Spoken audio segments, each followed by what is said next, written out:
мысу радости, к скалам печали, к островам ли сиреневых птиц. Все равно, где бы мы не причалили, не поднять нам с тобой ресниц.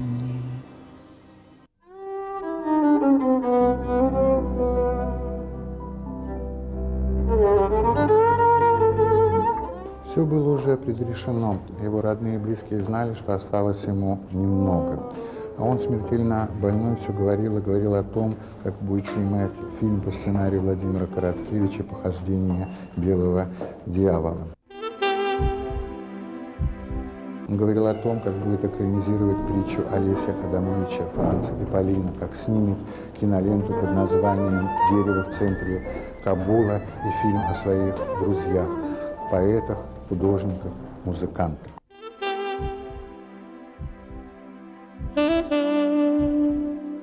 Но с судьбой договориться нельзя. Все было кончено на рассвете 20 декабря 2001 года. И в этой жизни осталось все, что он любил. Его кино, без которого он не мог жить. Его жена Неля, он говорил о ней так: всепрощающая моя жена Неля, его любимая дочка Даша и внучка Катя. Осталось все. Его северные походы и рыбалка, долгие разговоры о смысле жизни у костра, остался преферанс, мужские компании и веселые попойки. Все это осталось в этой жизни. Он бы смог, он сумел, но не судьба.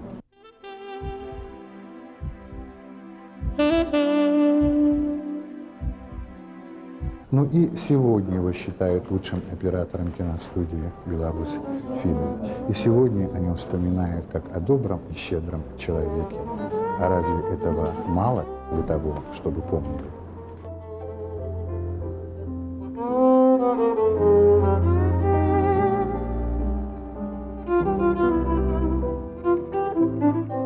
Все началось в его родном городе Мичуринске, там его помнят. Есть мемориальная доска на Центре детского художественного творчества, есть экспозиция в местном краеведческом музее, посвященная его жизни и творчеству. Одна из улиц будет названа его именем.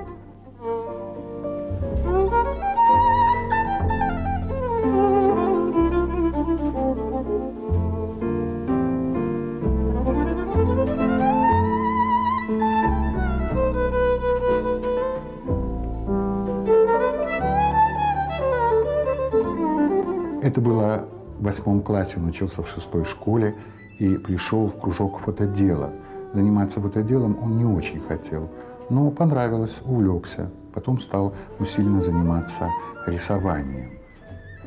Мальчик, похожий на цыганенка, с глазами цвета черной вишни, улыбчивый, доброжелательный и очень аккуратный и чистоплотный, не только внешне.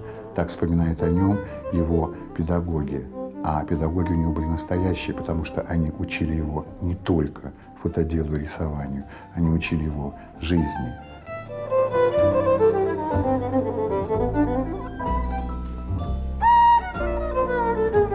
Потом был в ГИК. Кстати, в ВГИК на факультет операторского искусства он поступил с 3-го раза. И в восторге в день зачисления в ВГИК отбил короткую телеграмму. На длинную не было денег. Он послал телеграмму своим учителям: «Победа за мной».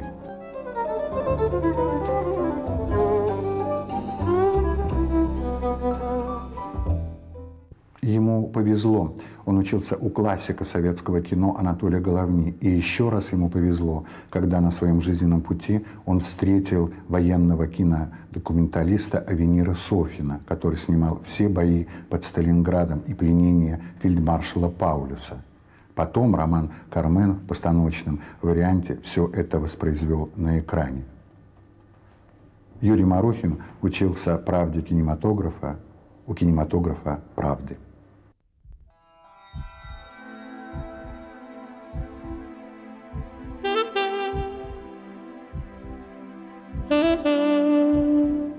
Когда приходишь на киностудию «Беларусьфильм», вот ощущаешь нехватку Юрия Александровича Марухина. В первую очередь потому, что когда был Юрий Александрович, в его комнате всегда была распахнута дверь. И это было очень символично, потому что душа у него была точно такая же. Она совершенно распахнутая. Та жизнь, которую он прожил, она сродни подвигу на самом деле. Он все-таки был человеком со своими принципами, несгибаемыми принципами. Человек, который в творчестве не признавал и не шел на компромиссы. Если что-то как бы противоречило его понятиям и представлениям, он в крайнем случае просто отказывался от этого. Но никогда не договаривался с самим собой. У него была своя команда при съемках, любимые осветители, любимые шофера, своя машина была, вы знаете же, Камерваген называется, свои ассистенты, которые остались преданными ему до самых последних дней. Люди любили его. Человек красив в работе. Поглядеть, посмотреть, как Юрий Александрович работал, как он держал камеру, вот эти мощные руки невероятные, которые так нежно резали хлеб и разливали в рюмочки напитки.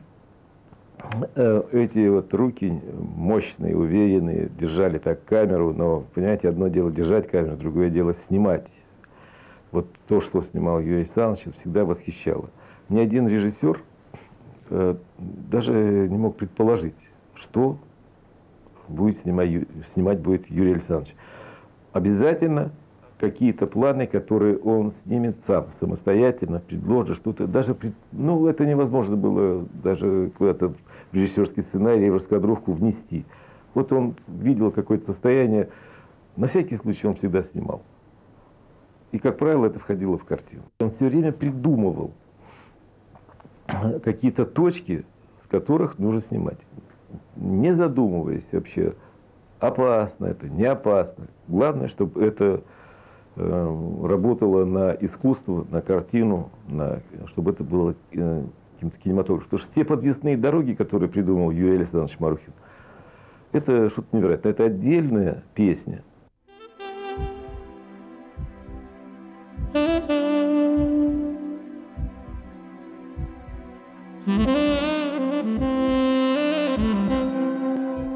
Любовь к своей профессии он выразил очень простыми словами. Если я не буду работать, я умру. Если я не работаю, если я далеко от камеры, то чувствую, что умираю. Лишение его работы было равносильно ампутации рук у музыканта-виртуоза. Он обладал всем – ремеслом, мастерством, талантом, вкусом. И самое главное, в нем жил инстинкт камеры. А как известно, самое главное, что есть у нас – это инстинкт.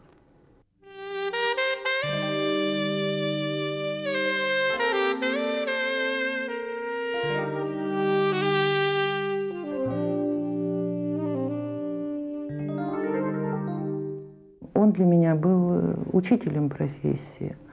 Несмотря на то, что я училась у Александра Владимировича Гальперина, у Маргариты Пелихиной, у Михаила Кириллова, у Павла Тимофеевича Лебешева, у Коржихина Дмитрия Петровича. Но когда я приехала на киностудию «Беларусьфильм», то, в принципе, я приехала к конкретному человеку, к Юрию Александровичу Марухину. И я никогда не забуду тот день, когда его не было, он просто отсутствовал, был где-то на съемках. Это была картина «Время выбрало нас». Это была одна из больших картины Михаила Николаевича Пташука. Они были очень молоды. И я ждала его 2 дня, а потом он приехал, и его спросили. Говорят: Юрий Александрович, вот тут приехала молодая девица, говорит, что она приехала и будет работать у вас 2-м. Он им ничего не ответил, мы с ним встретились, я ему сказала те же слова: да, Юрий Александрович, я хочу быть у вас 2-м оператором, а у него уже был 2-й оператор. Он думал долго, его не было часа 2, потом он взял меня за руку, отвел к дирекции, и так я попала 2-м на картину. Время выбрало нас к Юрию Александровичу Марухину. Практически четверть века этот человек всегда присутствовал рядом со мной. Если были какие-то проблемы у меня, то он всегда со смехом говорил: ну что ты, Суханова, ведь все образуется, и не надо ни о чем как бы думать, что все наладится. И главное любить жизнь и любить профессию. У нас связывал север, конечно, север. Потому что Юрий Александрович север просто боготворил. То есть он без Мизени, без своей не мог существовать вообще. То есть он заболевал, наверное, если 2-3 лет ему не удавалось съездить на север. Ему там нравилось все, ему там нравилась и природа, и люди ее населяющие. Конечно, он был не рыбак, я не могу сказать. Он был охотник за рыбой, за большой рыбой. И север, конечно, нас объединял, потому что, мне кажется, он очень любил людей.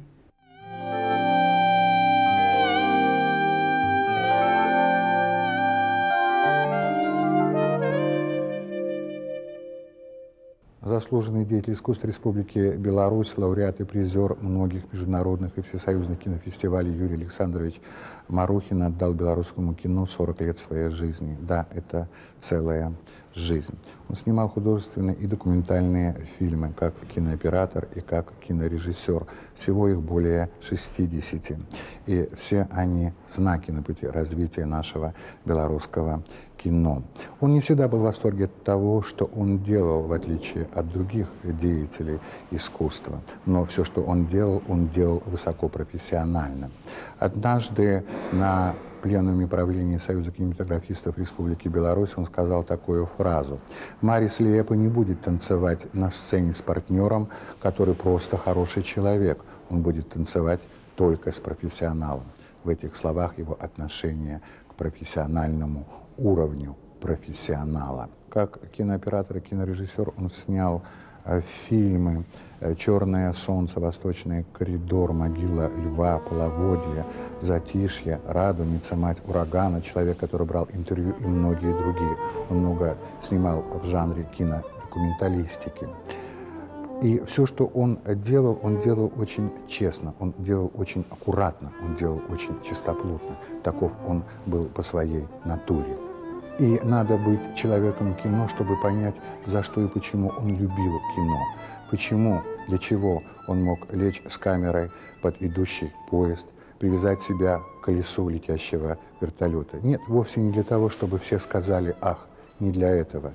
Он считал, что в кино не надо делать то, что уже сделали другие.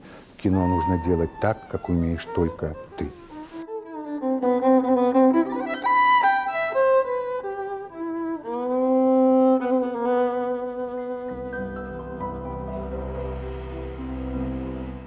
Ён быў вельмі канкрэтны чалавек. Ён не любіў лішніх слоў, не любіў траціцца на гэтыя словы, хаця кампаніі і паважаў, і збіраў, і каля яго ўвесь час быў натоўп, але ён імкнуўся зрабіць нешта канкрэтнае. Шмат звязана з Палессем. Это пачалося са здымак фільма «Паводка», калі ён зрабіў «Маё Палессе». І ён прыкіпеў з таго часу да гэтага, пра Палессе для гэтага тамбоўскага чалавека сапраўды стала родным. І ўвесь час мы там бывалі, ездзілі. Там растуць унікальныя, існуюць яшчэ і сёння дубровы. Дубы такія, што шапка падае, калі ўверх зірнеш. Гадоў 30. Іх весь час імкнуцца вырубіць. Тады Юра Марухін, я, со звезды наместник редактора, мы сели и поехали. Поехали, что можно зрабіць з этой уникальной рощей, с дубняками, при самом случае, при тым, что там живут, гнездуют черные буслы. И он поехал с кинокамерой. Мы все это засняли на пленку, прошлись по дубняках, по тым лесе, поглядели. Хотя он ведал и до гэта, и он был, я кажу, он закаханы был у этой краю, у этих людей, у это древо. И он увогуле был человек, еще треба адзначыць, вельмі зямны, привязаны до жыцця. Повязь была моцная и непорывная, повязь вот гаспадарчага человека. Приехали мы сюды, и разом уже с Туровым, Марухиным, с той кинопленкой, что там зняли, пошли на телебачення, і при ўсім пры тым удалося вот так у апошні раз выратаваць гэтую дуброву.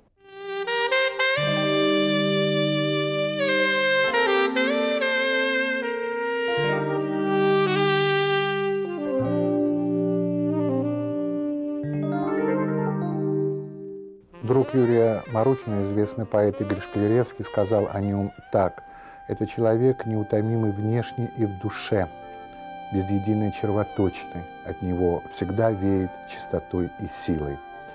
Известная в начале 60-х годов советская киноактриса Татьяна Конюхова вспоминает о первой встрече с Юрием Марухиным. Она снималась в его фильме «Хроника ночи», и потом, когда он уже был режиссером, в фильме «Радуница». «Боже мой, какой красивый!» — сказала я про себя. Жгучий брюнет с блестящими волосами, пушистыми ресницами, а улыбка ослепительная. Спасибо тебе, дорогой человек, что ты был в моей судьбе. Нежный, доброжелательный и красивый во всем. Он действительно был красивым, нежным, добрым и доброжелательным, и очень щедрым человеком. Как-то его дочь Даша сказала: «Никто не может упрекнуть моего отца в том, что он кого-то обошел своим вниманием». Тем не менее, он мог быть совершенно другим на съемочной площадке, потому что не любил беспорядок, не любил хаос. Он не любил и не прощал посредственности и халтуры. Тогда он становился совершенно другим. Тем не менее, кто-то очень точно сказал о нем: Марухин из тех, кто уместен всегда. И это прекрасно понимали те, кто его любил, те, с кем он дружил и работал: операторы, режиссеры, актеры, поэты, художники, музыканты. Аристарх Ливанов, Анастасия Суханова, Евгений Игнатьев, Борис Казаков и очень многие другие. Назвать всех просто невозможно. У него было друзей не счесть. А многие ли из нас могут сказать: у меня друзей не счесть?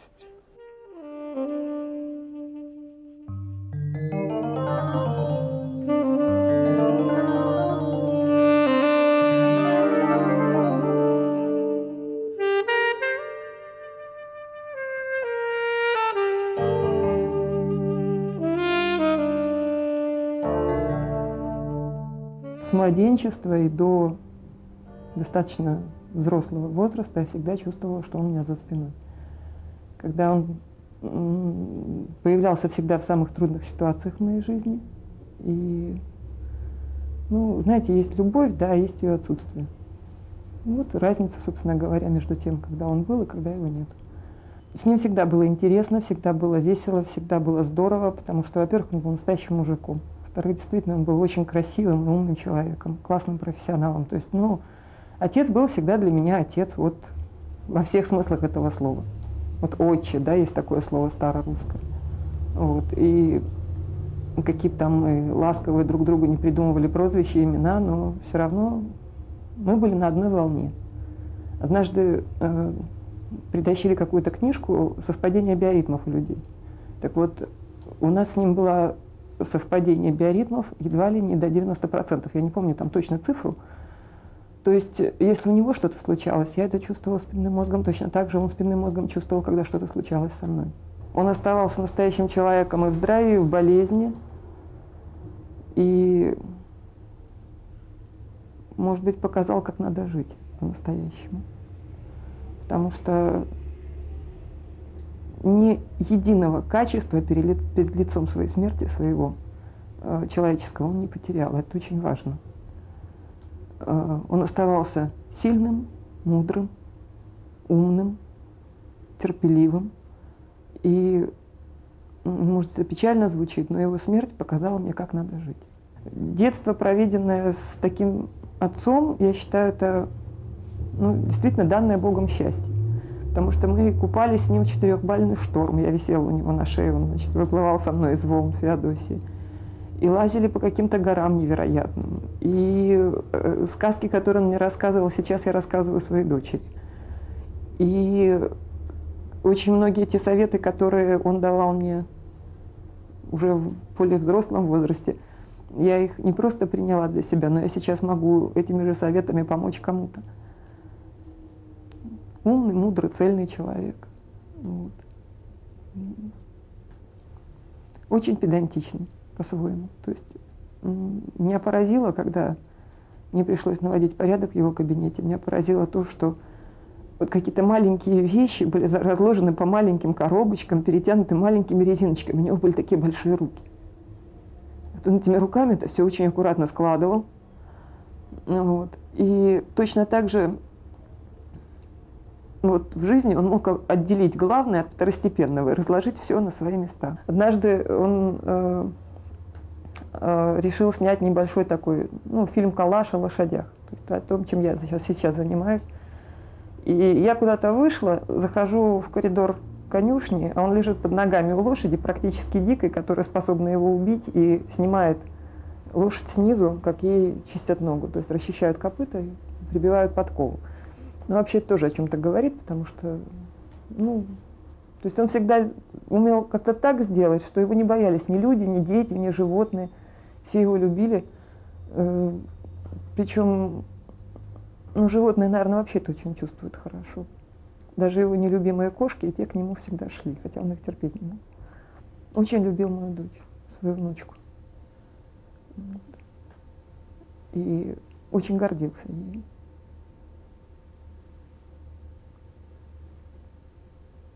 Это просто был мой отец.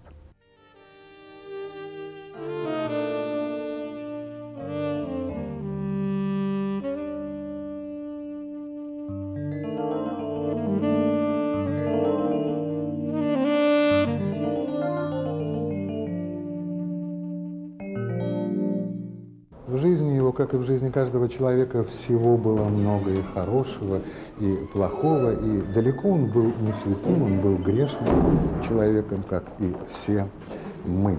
Он не был образцом образца.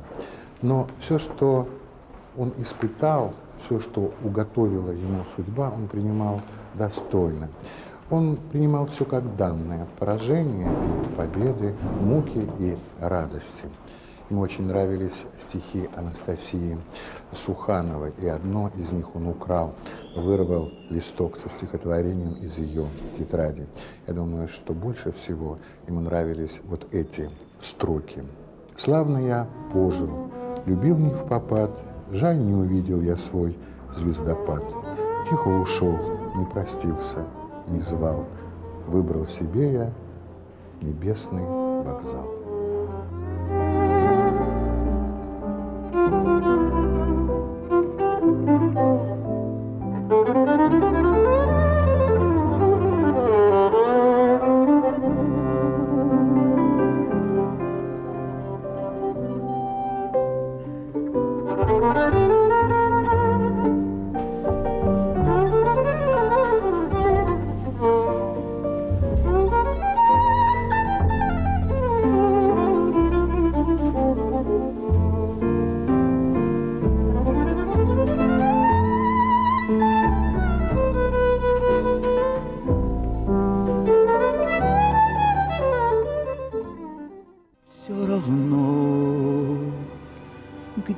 мы не причалили,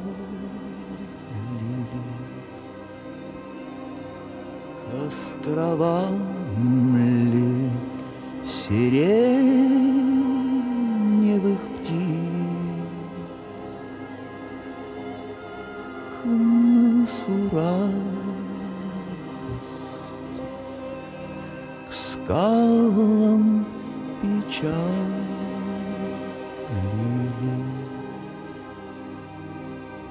Не поднять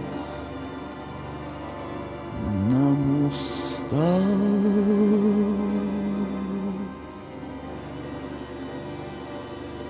приснись.